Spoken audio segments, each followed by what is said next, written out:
Para pemirsa, kita ketemu lagi di depan Dhamma TV dengan tema seni dan tradisi.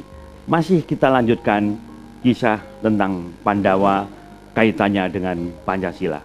Yang pada saat ini saya tetap didampingi oleh Romo Alusius atau Profesor Dr. Alusius R. Entah SH. Sugeng Romo. Rahayu. Rahayu. Matur nuwun.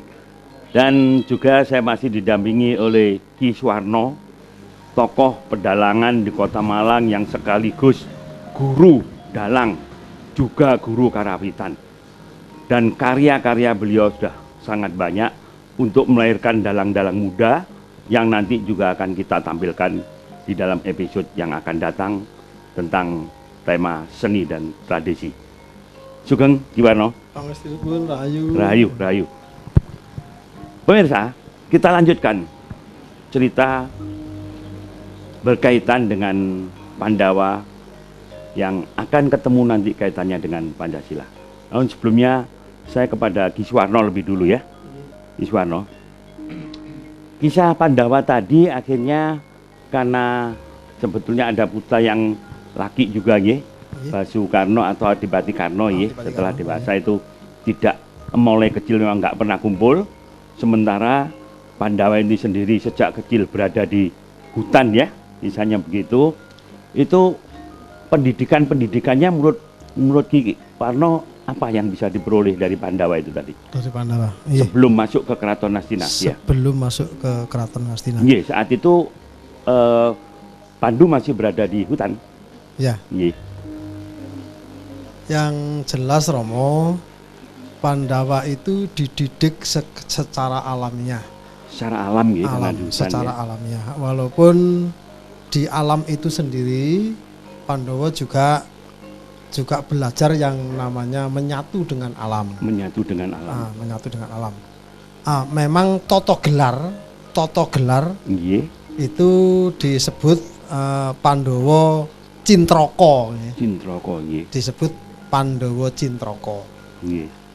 Sekalipun demikian, kalau toto gelar sudah disebut seperti itu, sebenarnya secara batiniahnya bukan itu. Iya, tapi bukan. Justru mengenyam pendidikan itu secara alam dan iya. mendasar sekali. Jadi pendidikannya Pandawa itu dari yang terbawah, yang paling mendasar dan sampai dengan yang tertinggi itu justru diperoleh dari hutan itu. Dari hutan. Iya, dari hutan itu. Iya. Diperoleh dari para resi atau dari romonya sendiri, yaitu Iya, Pandu iya. menjelang wafatnya, Iya. seperti itu. Nah, kira-kira kalau kita hitung tahun itu kira-kira sampai jenjang pendidikan mahasiswa. Kira-kira kalau kita hitung tahun dengan yang sekarang, kira-kira sampai itu, Romo. Iya, tapi memang menurut literatur ya, Pandawa ini berada di hutan bersama-sama orang tuanya waktu kala kecil itu.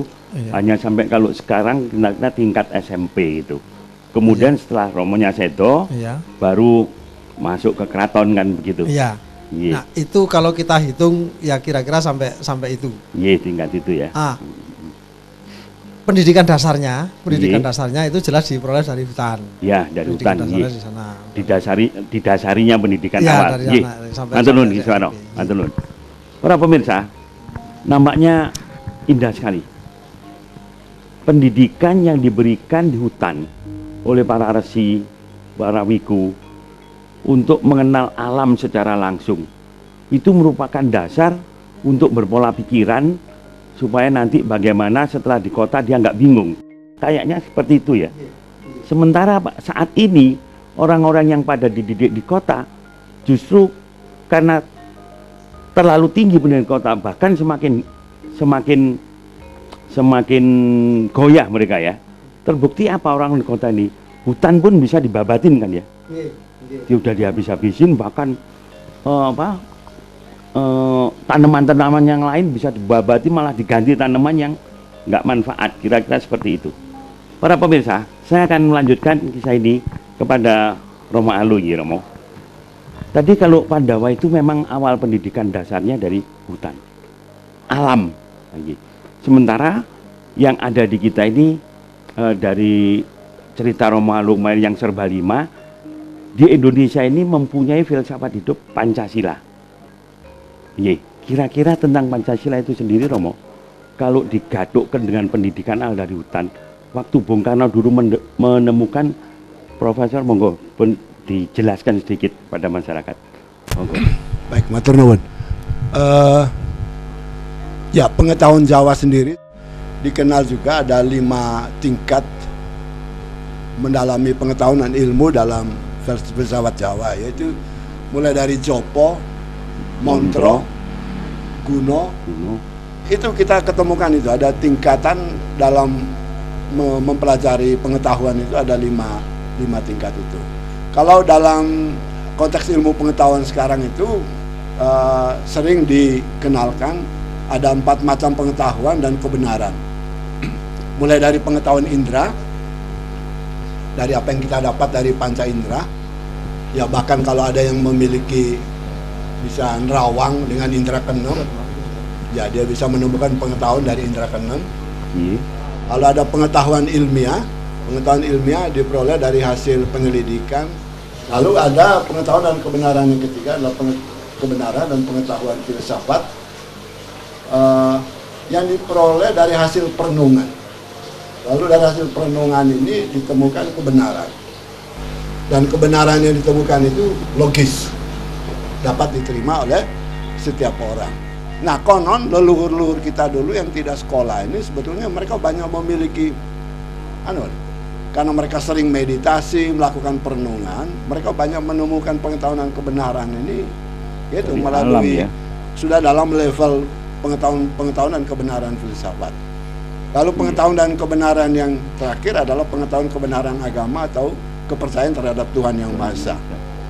Nah, pengetahuan dan kebenaran yang diperoleh melalui agama atau kepercayaan terhadap Tuhan Yang Maha Esa ini sebetulnya itu hanya didasarkan pada kepercayaan. Jadi apa yang kita percaya itulah yang menjadi kebenaran bagi kita. Nah, persoalannya bagi kita, apakah dari apa yang kita percaya itu, apakah kita ini masih bisa melakukan perbuatan baik sesuai dengan apa yang kita percaya. Itu sebetulnya jadi dari perenungan tadi, Romo, yang kami pelajari juga masalah Bung Karno pada saat itu di Nusa Tenggara Timur, ya Romo ya, pada saat pembuangan di ED. Dari sanalah beliau merenung yang kemudian bisa memunculkan ideologi bangsa yang kita pakai sekarang. Kira-kira begitu ya Romo ya. Nah, jadi ini memang lahirnya nama Pancasila ini ya bisa dikatakan ini filosofinya tinggi melalui satu proses panjang. Jadi awalnya istilah itu muncul pada terjadi sidang BPUPKI, Badan Persiapan Kemerdekaan Indonesia, tanggal 29 sampai 1 Juni. Romo, kita akan lanjutkan setelah yang satu. Para pemirsa, jangan kemana-mana, tetap berada di depan Dhamma TV, karena kita akan menjelaskan lebih detail lagi tentang Pandawa dan Pancasila ini pada season berikutnya. Jangan kemana-mana. Terima kasih pemirsa, masih berada di depan Dhamma TV. Kita lanjutkan perbincangan ini kembali kepada Romo Alu.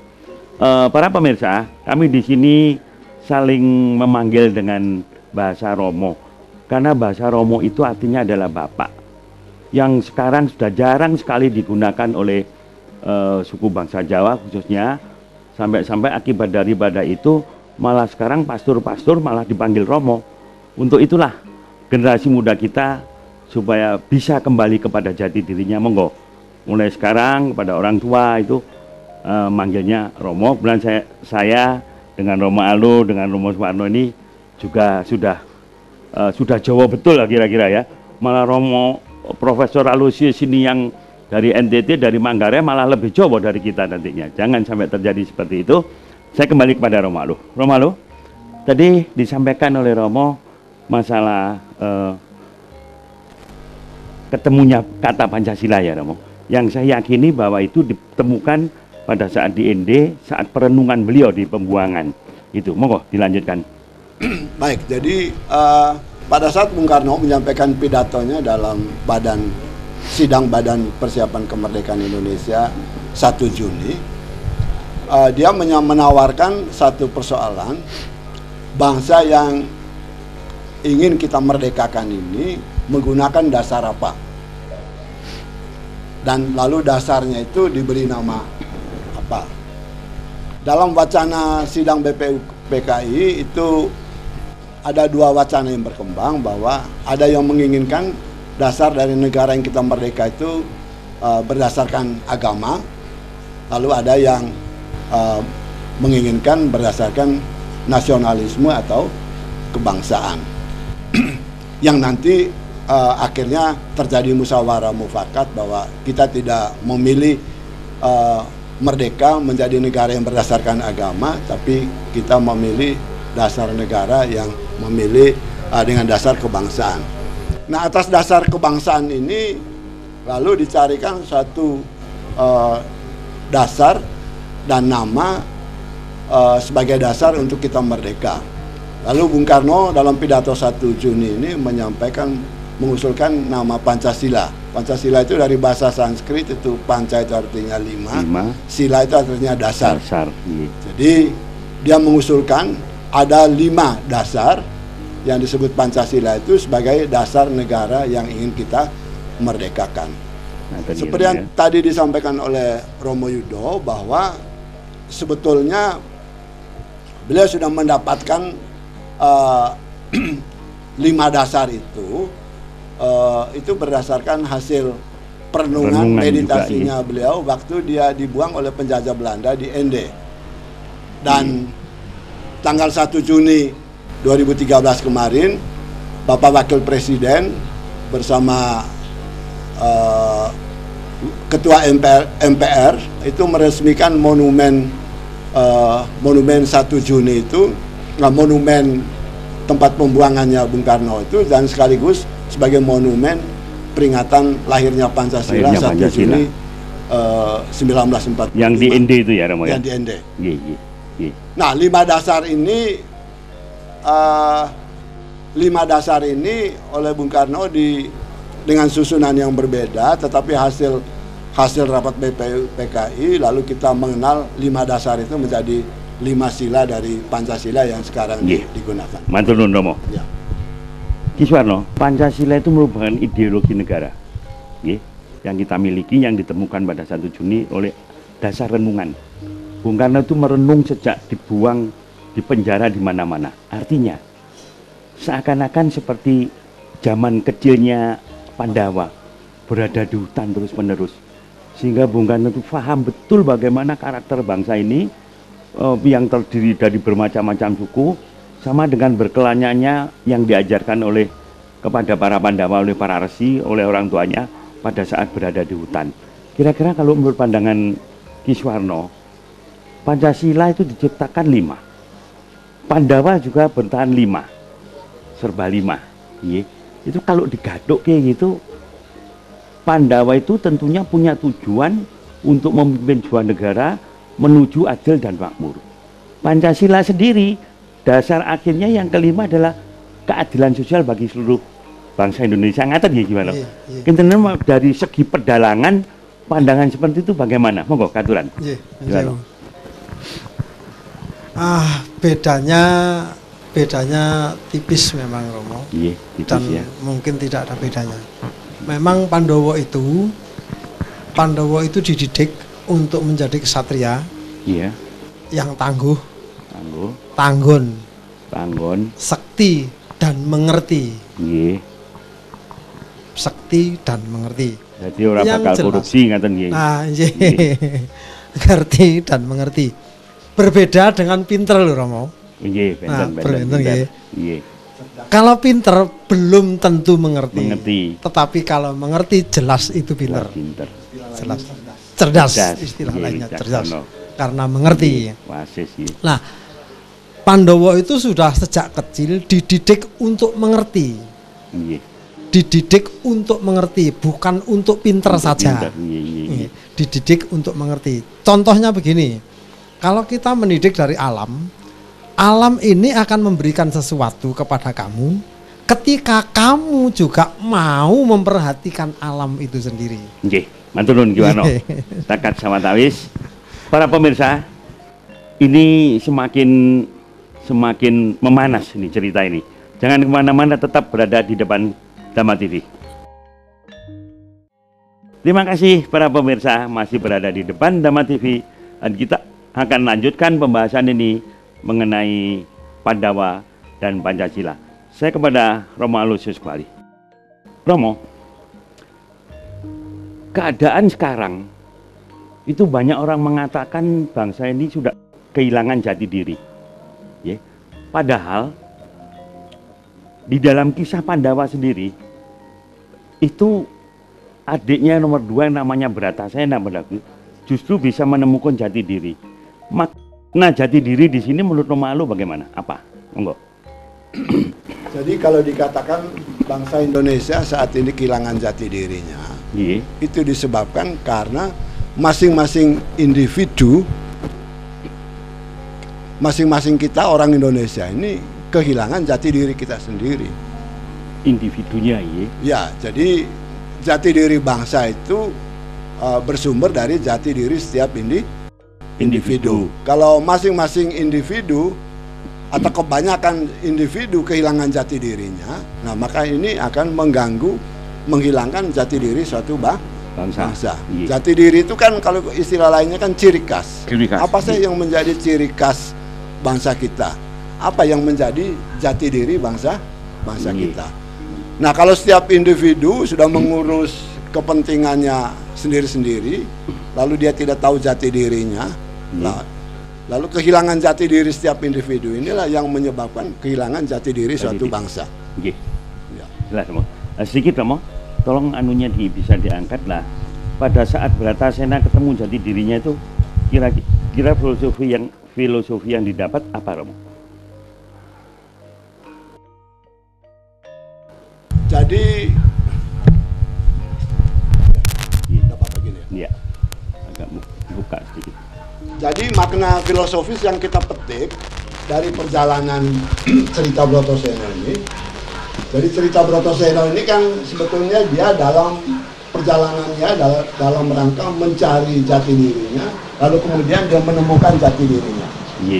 Dalam perjalanan mencari jati dirinya dia yang sangat panjang dengan susah payah itu, dia akhirnya mengenal apa yang dia harus lakukan. Dia harus memulai mengenal dulu dengan Sangkan Paraningrumadi. Dia harus tahu dulu dirinya dia berasal dari mana, dan kelak akan pulang kemana. Nah, itu yang dalam filsafat Jawa dikenal dengan filosofi Sangkan Paraningrumadi. Setelah dia menemukan itu, maka dia berusaha untuk mendekatkan diri dengan Tuhan. Dalam usaha mendekatkan diri dengan Tuhan ini, lalu dia harus melalui satu proses yang disebut dalam filsafat Jawa manunggaling kawula Gusti. Jadi sebetulnya setiap kita yang mendekatkan diri dengan Tuhan itu sebetulnya adalah proses menuju manunggaling kawula Gusti. Nah, dalam dia melakukan dua proses ini, dia menemukan jati dirinya yang dalam cerita wayang dikenal dengan lakon Dewa Ruci. Dewa Ruci yang kecil ini. Jadi ini simbol gambar Bratasena atau Bima Seno atau Werkudara ya, atau Werkudara. Lalu waktu dia menemukan jati dirinya, justru yang nampak itu adalah ini Bratasena kecil atau Bima Seno kecil. Yang disebut dengan Dewa Ruci. Ya. Jadi lakon Dewa Ruci itu dalam cerita perwayangan itu adalah suatu proses bagaimana Bratasena mencari jati dirinya, lalu kemudian dia menemukan jati dirinya. Ketika dia menemukan jati dirinya, dia menemukan ini simbol Dewa Ruci. Matur nuwun, Romo. Nah, satu tambah lagi. Nah, setelah melalui proses Sangkan Paraningrumadi manunggaling kawula Gusti, maka kewajiban kita sebetulnya itu melakukan memayu hayuning bawono. Mengelola alam. Sehingga dalam filsafat Jawa itu ada 3 pilar sebetulnya. Dalam filsafat Jawa itu pilar Sangkan Paraningrumadi, pilar manunggaling kawula Gusti, dan Pilar Memayu Harini Bawono. Thank you. Matur nuwun Romo. Para pemirsa, kisah Diaruci tadi memang sepintas hanya masalah filosofinya untuk mencari jati diri. Saya ingin lebih detail lagi. Ki Suwarno, monggo dicek lebih cekno lagi pada dapat pendapatannya itu gimana? Monggo. Nggih, matur nuwun. Kalau yang kemarin Romo saya mengatakan kalau diawali dari alam, di pendidikannya diawali dari alam ya. Itu lebih mengerti daripada pinternya dulu. Ya. Setelah mengerti jelas menjadi pinter, akhirnya seperti itu. Nah, diawali dari pendidikan yang seperti itu Romo, itu sebenarnya adalah pendidikan ke pribadi, yang maksudnya ke pribadi. Bagaimana kita membawa pribadi kita ini kepada orang lain, misalnya seperti itu. Membawa pribadi kita ini kepada alam, membawa pribadi kita ini kepada kelompok lain atau ke kepentingan lain. Dan di samping itu, biasanya kalau sudah mengenyam pendidikan pribadi, itu pasti akan mengesampingkan kepentingan pribadi. Pasti akan menyampingkan kepentingan pribadi. Dengan kata lain Romo, kalau saya waktu dapat pendidikan itu seperti ini.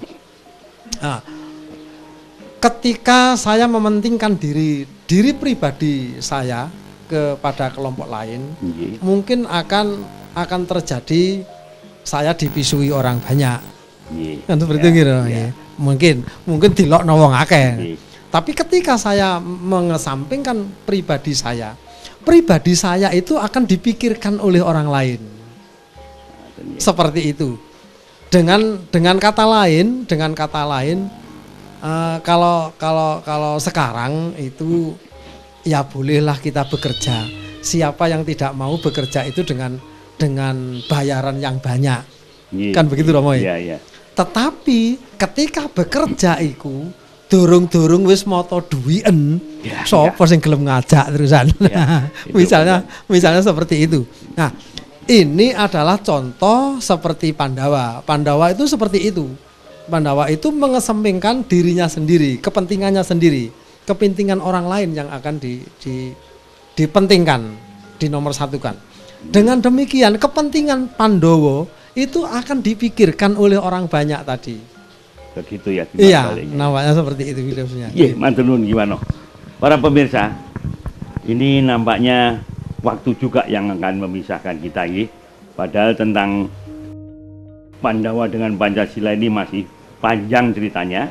Bahkan tadi dari Ki Suwarno tadi mulai dari pengertian, hanya pinter tapi tidak mengerti, nggak ada gunanya. Sementara dari Romo Alu tadi, jati diri itu apa yang harus kita pelajari sehingga bisa ketemu kembali ke situ. Kita akan lanjutkan pada episode berikutnya tentang kisah ini, dan jangan bosan-bosannya berada di depan Dhamma TV, khususnya untuk tema seni dan tradisi. Sampai di sini pertemuan kita. Rahayu, hayu, hayu, hayu.